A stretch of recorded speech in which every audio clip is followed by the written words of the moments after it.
In a room where secrets go to die, Tulsi Gabbard just arrived to perform an autopsy on Kamala Harris' entire career. The Senate hearing room went absolutely silent.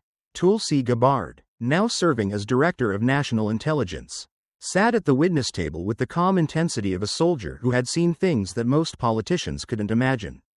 Across from her, behind the curved panel reserved for committee members and invited witnesses, sat Kamala Harris, former senator, former vice president, former presidential candidate, former everything. Their eyes met, and everyone in the room felt the weight of history between them. It had been 6 years since that Democratic primary debate in Detroit when a relatively unknown congresswoman from Hawaii had systematically dismantled the frontrunner's prosecutorial record in what became one of the most viral political moments of the decade. Harris' campaign never recovered. Within months, she had dropped out, her presidential dreams shattered by 90 seconds of devastating truth. Now here they were again. Different room, different titles, same unfinished business. Harris attempted her trademark smile. The one that had graced 1,000 magazine covers. The one that was supposed to project confidence and warmth. But something was wrong with it. The smile reached her mouth, but stopped there, never quite making it to her eyes. "Director Gabbard," she said, her voice carrying that familiar condescending lilt. "I'm sure we can conduct this hearing professionally despite whatever personal history you think exists between us." Gabbard didn't smile, didn't react, just watched her the way a sniper watches a target, patient and utterly focused. "I don't think personal history exists between us, Senator." "I know it does. The American people watched it happen." She opened a folder in front of her. "But you're right about one thing. This will be professional. I have questions. You're under oath. Let's see if you can finally give some straight answers." The hearing had been officially convened to discuss intelligence community practices during the Biden administration. Harris had been invited, some said compelled, to testify about her role in key national security decisions during her tenure as vice president. What no one expected was that Tulsi Gabbard would use the opportunity to finish what she started in 2019. Harris shifted in her seat, her smile flickering like a light bulb about to die. She had prepared for policy questions, for political softballs from Democratic allies, for the usual theater of congressional hearings. She had not prepared for this. She had not prepared for Tulsi Gabbard again. "Let's begin," Gabbard said, her voice carrying the quiet authority of someone who had commanded soldiers in combat.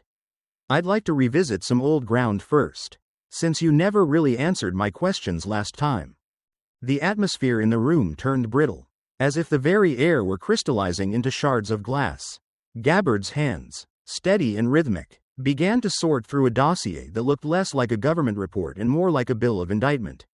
She leaned forward, the harsh overhead lights reflecting in her dark, unblinking eyes. The satire of the moment was not lost on the observers. Here was the top cop of California.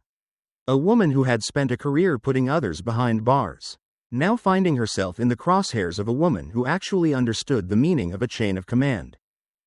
"We should start with the foundation of your public identity, Senator, the persona of the progressive prosecutor that you wore like a designer suit until it no longer fit the political climate." Gabbard's voice was a low, melodic drone that commanded total attention.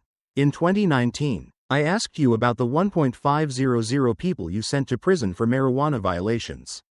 You laughed it off. You pivoted to talking about your joy in smoking it yourself while listening to Tupac songs. I might add, that weren't even recorded when you claimed to be listening to them. But let's look at the human cost you ignored while you were polishing your anecdotes." She pulled out a photograph, not of a crime scene, but of a family, a grainy, candid shot of a father holding his daughter. "This is one of the 1.500. A man who lost his professional license, his housing, and 5 years of his child's life because you decided that strict enforcement was your ticket to the Attorney General's office. Do you remember his name? Or were they all just statistics on a spreadsheet used to boost your tough on crime credentials?" Harris' jaw tightened, a visible muscle twitching beneath her skin. The condescension in her voice sharpened into a jagged edge. "Director, this is a gross oversimplification of the legal framework I was sworn to uphold. As Attorney General, I did not write the laws, I enforced them. To suggest otherwise is a fundamental misunderstanding of the executive branch." Enforcement requires discretion. Gabbard countered instantly, her words cutting through Harris' defense like a scalpel. And you used yours with the precision of a wrecking ball. You fought to keep people in prison past their release dates because the state needed cheap labor to fight fires. You treated human beings as a renewable resource for the California Department of Corrections. When did the protection of the people turn into the exploitation of the marginalized? The silence that followed was heavy with the irony of a Democratic icon being dismantled on her own purported turf of social justice. Gabbard didn't wait for a response. She knew the silence was more damning than any word salad Harris could concoct. She flipped a page, the sound echoing like a gunshot in the hushed chamber. Let's talk about the lab scandal in San Francisco. A technician stealing drugs, tainting evidence, compromising the integrity of hundreds of cases. Your office knew. You stayed silent. You allowed convictions to stand that you knew were built on poisoned fruit. Over 600 cases eventually had to be dismissed, but only after the truth was dragged into the light by others. Was that professionalism, Senator? Or was that the calculated silence of someone who cared more about their conviction rate than the Constitution? Harris reached for her water glass, her fingers trembling almost imperceptibly. The water didn't seem to help the dryness in her throat. The San Francisco District Attorney's Office was a massive operation. I took corrective action as soon as the full scope was realized.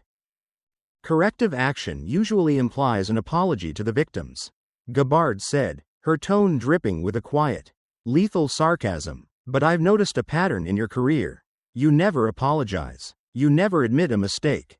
You simply evolve when the polling data tells you it's safe to do so. You are a weather vane calling yourself a compass. The gallery was a sea of wide eyes and hushed breaths.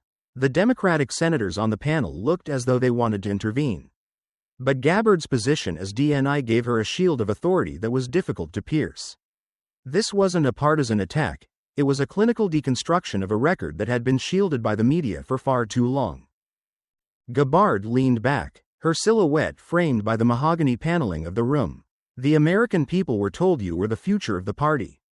They were told you were a brilliant legal mind, a fearless leader, a barrier breaker. But every time the veil is lifted, we see the same thing. A politician who uses the law as a ladder and the truth as an obstacle. She closed the first folder with a definitive thud. But that was just the prologue. That was the local Kamala Harris. The world got to see the global version over the last 4 years. And if your record as a prosecutor was a tragedy for California, your record as vice president has been a catastrophe for the nation. Harris tried to find her footing, her voice rising in an attempt to regain command of the room.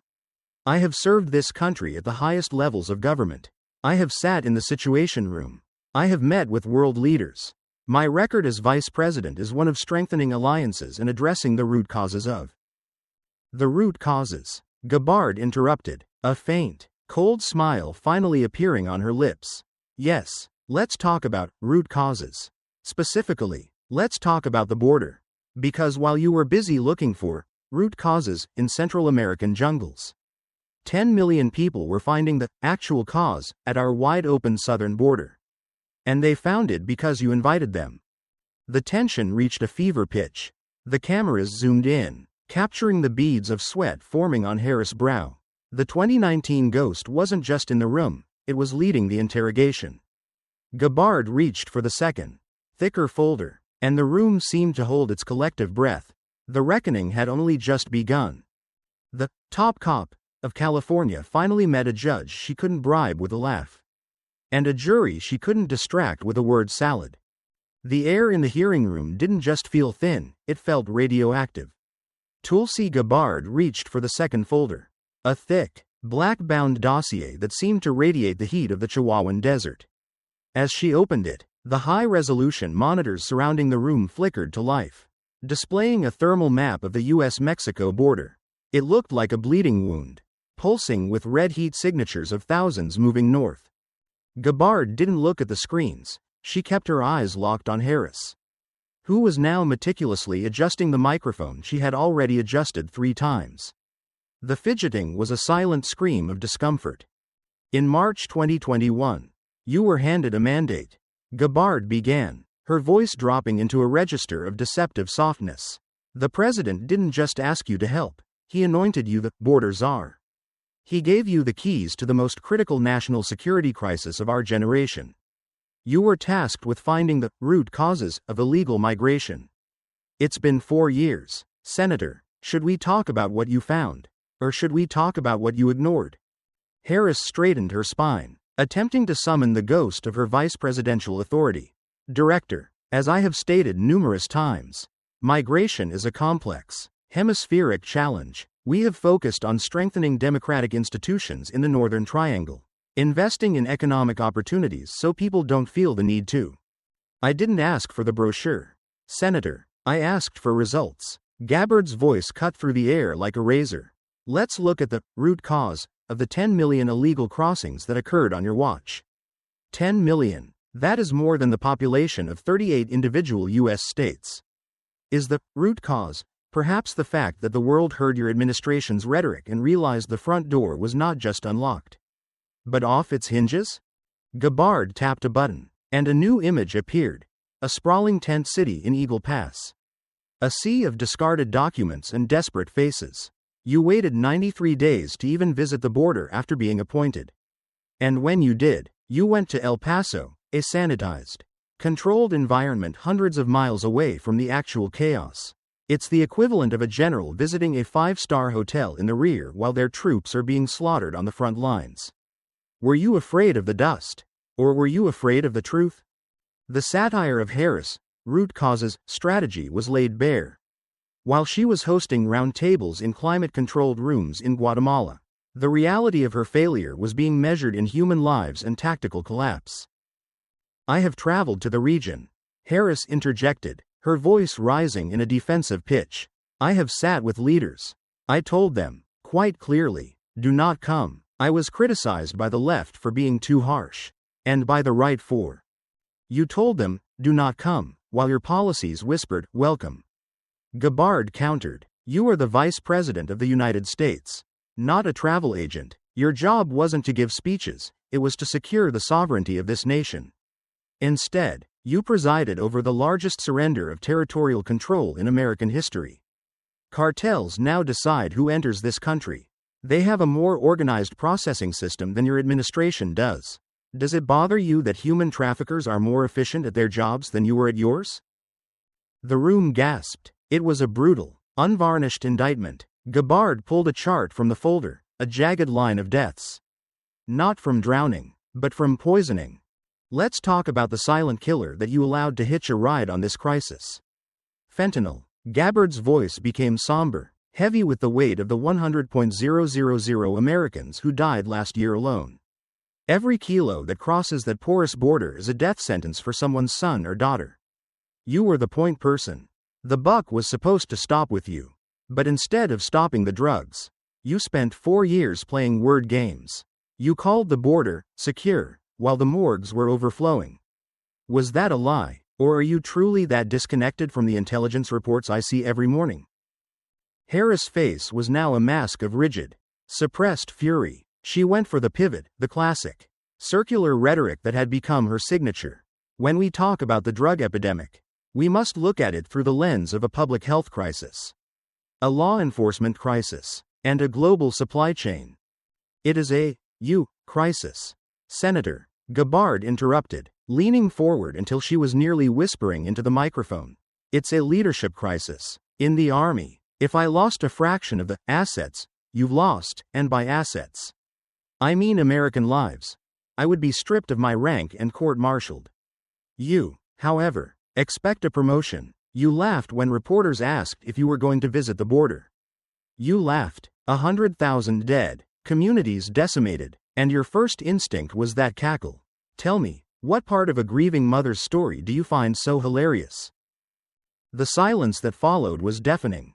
Harris didn't laugh this time. She couldn't. The border czar was being stripped of her title, her dignity, and her excuses in front of a global audience.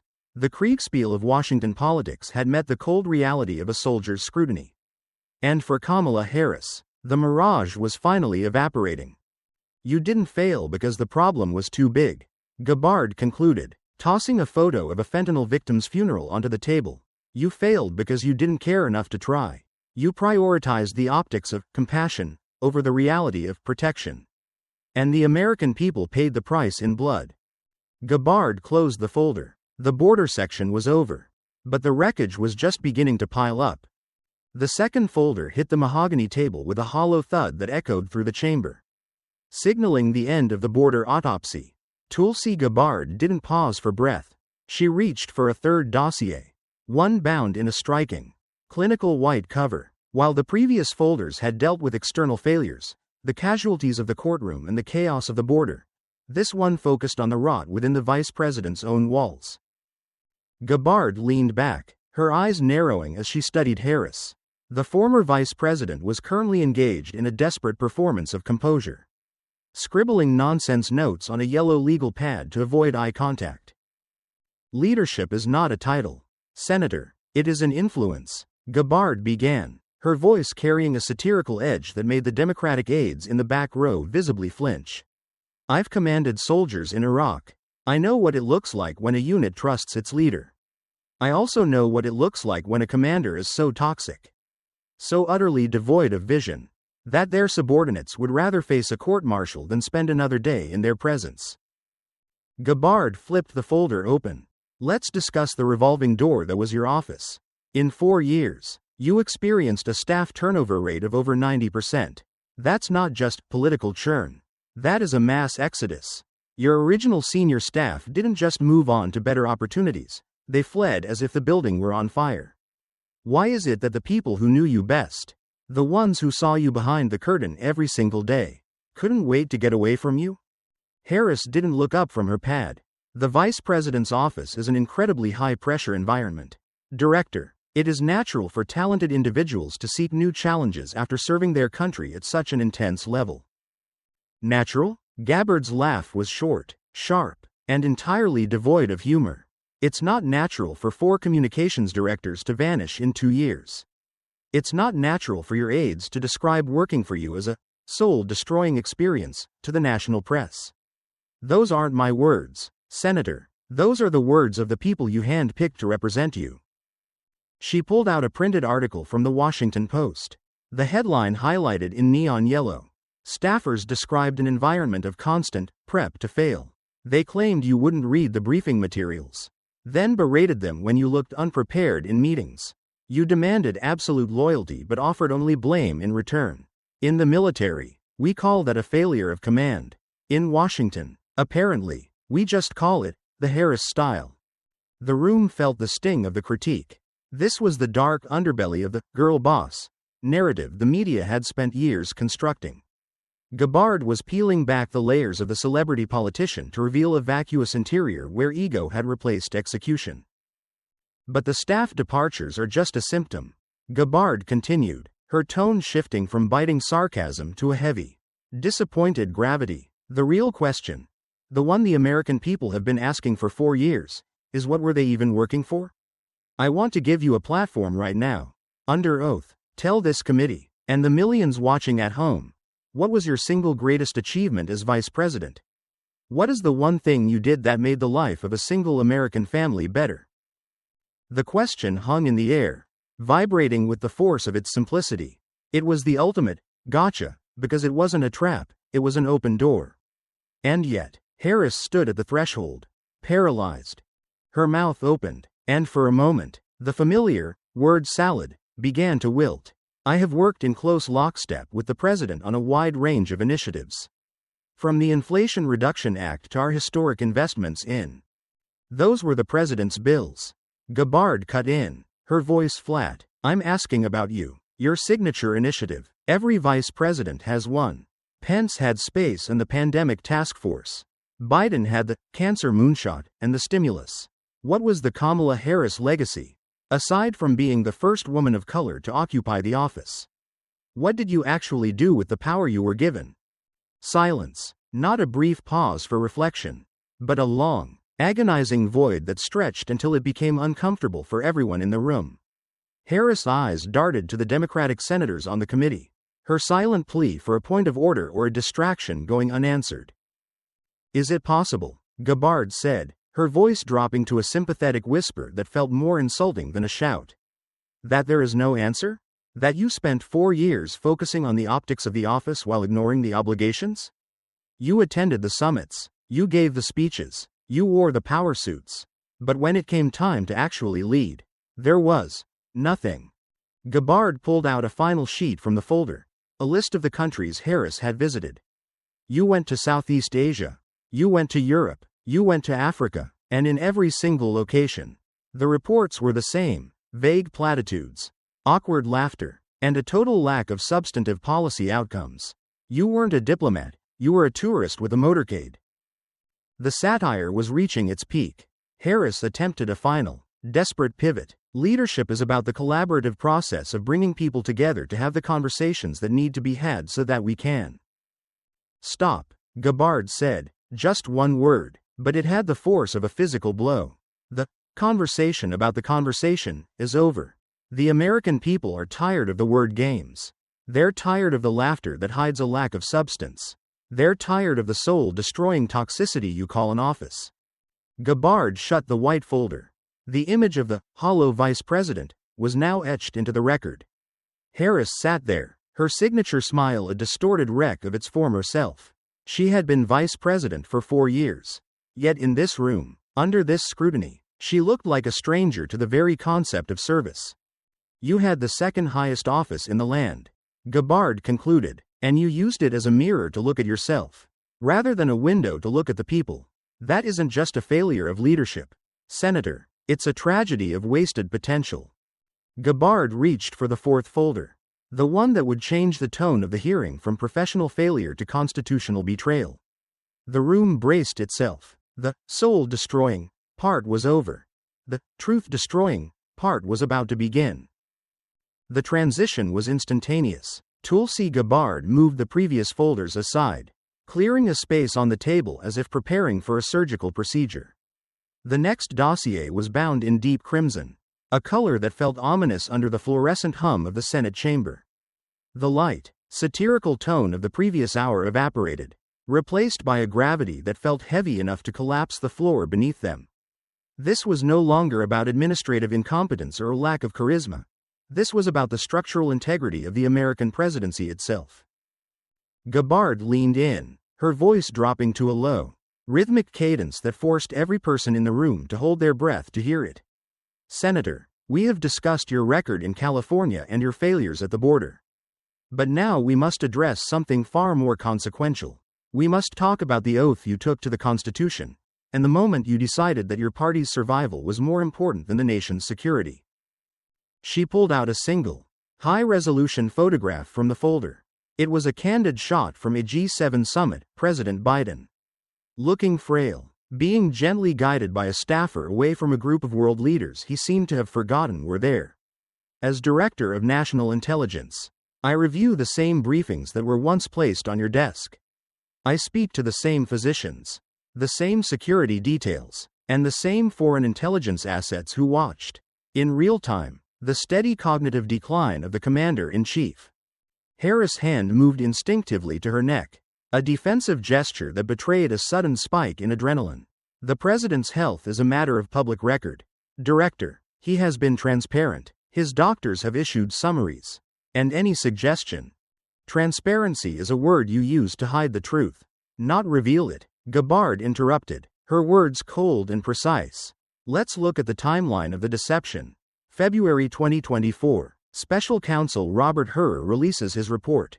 He describes the President of the United States as a well-meaning, elderly man with a poor memory. He notes that the President could not remember when his son died. He could not remember when he was Vice President. These weren't political talking points. These were the observations of a federal prosecutor. Gabbard leaned forward, her eyes pinning Harris to her seat. That same week, you went on national television. You looked the American people in the eye and said, and I quote, "The president is sharp, on top of his game, and tireless." You knew what the Hur report said. You saw him every day in the Oval Office. You were in the room when he lost his train of thought mid-sentence during classified briefings. Why did you lie? I was providing an accurate assessment based on my personal interactions with a man who has led this country through Your accurate assessment was a national security threat. Gabbard's voice hardened into steel. Every adversary we have, from the Kremlin to Beijing, saw what you tried to hide. They saw a vacuum at the top of the American hierarchy. They saw a commander-in-chief who required note cards to remember the names of his own cabinet members. By lying about his condition, you didn't protect Joe Biden. You endangered every American service member stationed abroad by signaling that the hand on the tiller was no longer steady. Gabbard pulled out another document. This one a transcript of internal White House communications from the weeks leading up to the June debate. In June 2024, the world finally saw what you had been masking. 70 million people watched a man struggle to navigate a stage and a sentence. The freeze wasn't a one-time event, it was the inevitable conclusion of a decline that had been accelerating for years. And yet, your office's response, your personal response, was to call the videos of these incidents cheap fakes. You used the term to gaslight the public, suggesting that their own eyes were deceiving them. The satire of the cheap fakes campaign was now being dissected with a jagged knife. Gabbard's tone was no longer just critical, it was accusatory. In the military, if a commanding officer is unfit for duty, the second in command has a moral and legal obligation to report it. It is called the relief of command. You, however, chose a different path. You chose to be the lead architect of a cover-up. You saw the 25th Amendment as a threat to your political career rather than a tool for national stability. Harris' face was pale, the forced composure finally starting to crumble at the edges. The decision-making process within the White House is complex, and the president remained the elected leader of. He was the leader you were using as a shield. Gabbard countered. You knew that if you admitted the truth, the facade would break. You would have to answer why you, as vice president, allowed a cognitively impaired man to hold the nuclear codes. You would have to explain why you prioritized a campaign over the basic functioning of the executive branch. You were the fail-safe. Senator, you were the last line of defense for the Constitution. And when the moment came to choose between the truth and the party, you chose the party. Gabbard stood up, her presence dominating the hushed room. She walked to the display screen and showed a montage of headlines from foreign newspapers during that period, all questioning the stability of American leadership. This is how the world saw us because of your silence. They saw a vice president who was more interested in being a successor than a servant of the people. You didn't just lie to the voters, you lied to our allies and emboldened our enemies. She returned to her seat and closed the crimson folder. The silence that followed was suffocating. The Biden health issue wasn't just a political scandal, it was a character study in the ethics of power.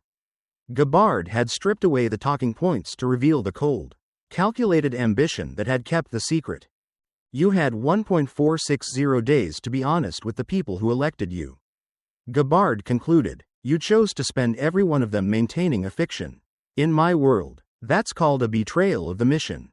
In yours, I suppose it was just another day at the office. The room remained in a state of shock. The truth-destroying phase of the hearing had left a mark that no spin doctor could erase. Gabbard reached for the fifth folder, her movement deliberate and final. The endgame was in sight.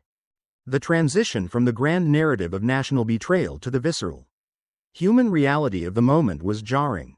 Tulsi Gabbard did not reach for a new folder immediately. Instead, she folded her hands on the table and simply stared at the woman across from her. The silence, which had been a tool throughout the morning, now became a weapon. It stretched for 10, 20, 30 seconds, becoming so heavy that the rhythmic clicking of the photographer's shutters sounded like bursts of machine gun fire. Senator, Gabbard said, her voice now dangerously quiet, we have arrived at the heart of the matter. We have discussed your past and your performance. But now, I want to talk about your presence. Or rather, the lack of it. She leaned forward, her eyes narrowing as they searched Harris' face for a glimmer of the defiance that had characterized her early career.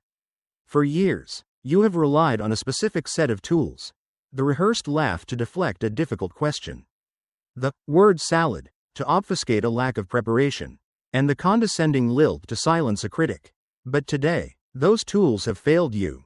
They are empty, and as you sit there, under oath, I think the American people are finally seeing what lies beneath the carefully curated brand. Harris attempted to speak, her lips parting as if to launch a counter-offensive. But the sound that emerged was a dry, hollow rasp. She reached for her water glass again. But this time, her hand betrayed her. The glass rattled against the table. A tiny, metallic chatter that echoed through the silent room. It was the sound of a foundation cracking. "You are experiencing it now, aren't you?" Gabbard continued, her tone bordering on the clinical. "The realization that there is no teleprompter coming to save you. No friendly interviewer to pivot the conversation to a safe space. No campaign staff to claim that what we are seeing is a cheap fake. This is the reality of accountability. It is cold, it is unforgiving, and it is absolute." Gabbard clicked a button on her console. The large monitors behind her, which had previously shown maps and charts, now showed a split screen. On the left was the 2019 debate footage, Harris in her prime, sharp-tongued and aggressive. On the right was the live feed of the woman currently sitting at the witness table. The contrast was devastating. The 2019 Harris was a hunter. The 2025 Harris was the prey. In 2019, you were the top cop. You were the prosecutor who was going to take the fight to the stage. But look at you now, Gabbard said, gesturing toward the screen. The irony of your career is that you built it on the suffering of others, on the rigid application of the law. And yet you are the first person to crumble when that same law is applied to you.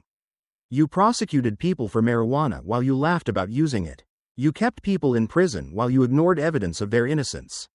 You lectured the country on democracy while you participated in a cover-up of the president's health.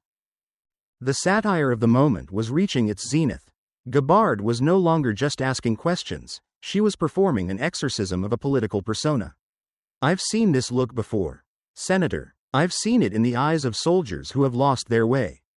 Who realized too late that they weren't fighting for a cause, but for a career. You didn't come here to serve. You came here to be served. And now that the banquet is over, you have nothing left to offer but silence." Harris' face had gone from pale to a ghostly, translucent white. Her trademark smile tried to surface, a reflexive, muscular twitch, but it couldn't take hold. It hung there, distorted, like a mask that had been melted in the sun. This was the beginning of the freeze. Her eyes began to dart around the room, no longer focused on Gabbard, but searching the exits, the faces of her colleagues, the ceiling, anywhere but the lens of the camera that was broadcasting her disintegration to 200 million people. "Tell me," Gabbard said, her voice dropping to a whisper that felt like a caress and a curse at once. "When you look in the mirror, who do you see? Do you see the champion of the people you claim to be in your speeches? Or do you see the woman who stood by and watched a border collapse, a generation die of fentanyl, and a presidency wither away, all while you practiced your laugh in the dressing room?" The question was the final blow. Harris opened her mouth to respond, but the word salad had finally run out of ingredients. Her lips moved, forming silent syllables that never became sound. She looked like a film that had jammed in the projector. A single frame of confusion and terror looped indefinitely. The room watched, mesmerized and horrified, as the Vice President of the United States simply stopped. It wasn't just a pause. It was a cognitive and emotional blackout. The air in the chamber seemed to vanish, leaving a vacuum where the Harris brand used to be. The Democratic senators on the panel were staring at their desks, the silence of their betrayal matching the silence of her collapse. No one moved, no one spoke. The only sound was the hum of the air conditioning and the distant, muffled roar of the world waiting for her to find a single, honest word. Gabbard didn't look away. She didn't offer a lifeline. She watched with the grim satisfaction of a surgeon who had successfully removed a tumor.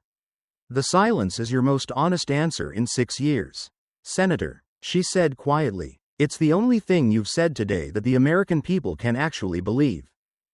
The cameras stayed on Harris' face, capturing every micro tremor, every desperate blink, every second of the 30-second void that would soon become the most watched clip in political history.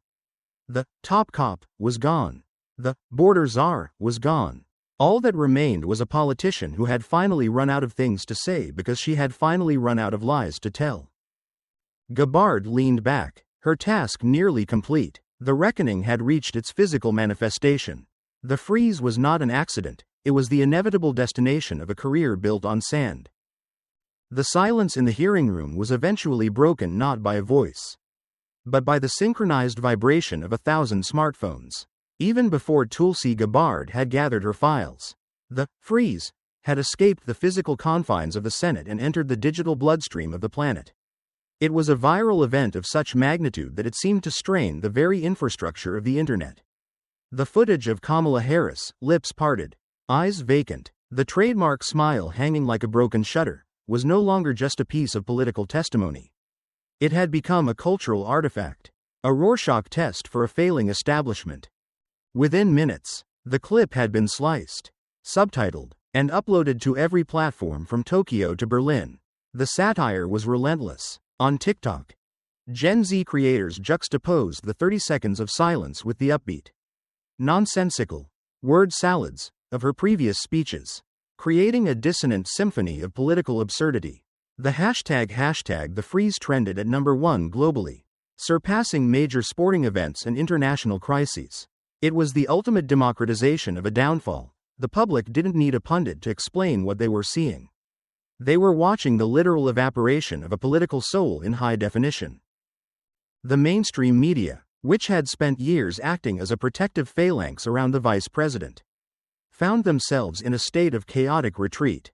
At CNN, the breaking news banners flickered with an uncharacteristic hesitation. Their initial framing, Harris faces intense questioning, was laughed off the internet within the hour, replaced by a more sober admission of the catastrophe. Even the most loyal defenders of the administration sat stunned in their studios. One veteran anchor was caught on a hot mic during a commercial break, whispering, "There's no way to spin this. She's just gone." The irony was thick enough to choke. The same media outlets that had dismissed concerns about the administration's competence as conspiracy theories or cheap fakes were now forced to play the freeze on a loop. They analyzed the frame-by-frame breakdown of her facial muscles as if they were studying the Zapruder film. The satire of their own predicament was palpable. They were the last people to acknowledge what the rest of the world had known for years. By the time the evening news cycle hit, the narrative had shifted from, "What happened?" to, "Who is left to defend her?" The answer was, almost no one.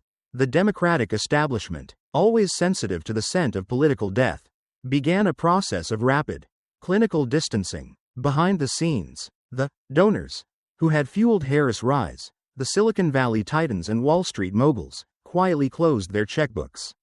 In the halls of Congress, her colleagues performed a masterclass in strategic avoidance. When asked for comment, senators who had stood beside her on campaign stages suddenly developed urgent meetings or discovered a sudden, intense interest in the fine print of agricultural bills. The silence from the White House was perhaps the most devastating. There was no statement of support. No, the president stands with the vice president. There was only the sound of a legacy being cauterized. The satire of the Biden-Harris partnership reached its final, bitter chapter. As it turned out, the loyalty she had demanded from her staff was a currency she would never receive from her peers. She was a liability that had finally exceeded its credit limit. Internationally, the freeze was viewed as the punctuation mark at the end of an era. In foreign capitals, the footage was studied by intelligence agencies not for its political theater, but for what it signaled about American stability. The satire turned dark as foreign commentators pointed out that the woman who couldn't survive a 90-second questioning by a former congresswoman had been the heartbeat away from the nuclear codes for 4 years. The Harris brand, the image of the sophisticated, barrier-breaking leader, had been replaced by the image of the SUV backseat, a woman staring at nothing, trapped in a void of her own making. By the end of the first 48 hours, the clip had reached 150 million views.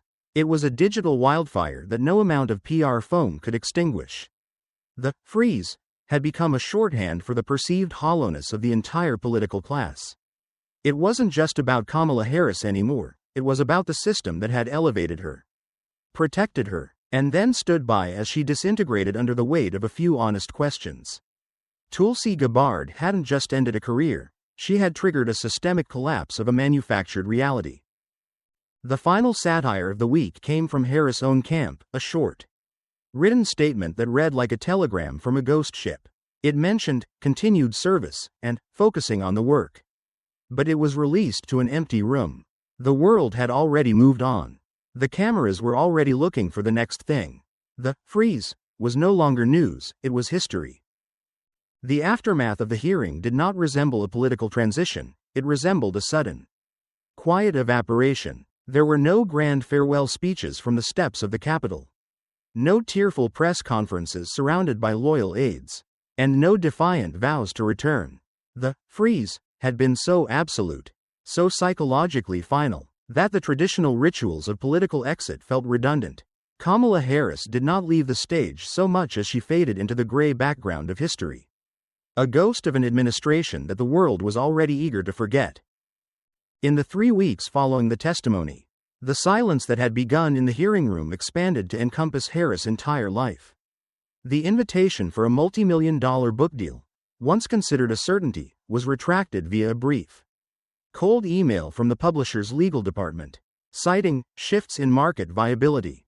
The speaking circuit, which usually provides a lucrative soft landing for former high-ranking officials, remained eerily quiet. No university wanted a top cop who couldn't answer for her record.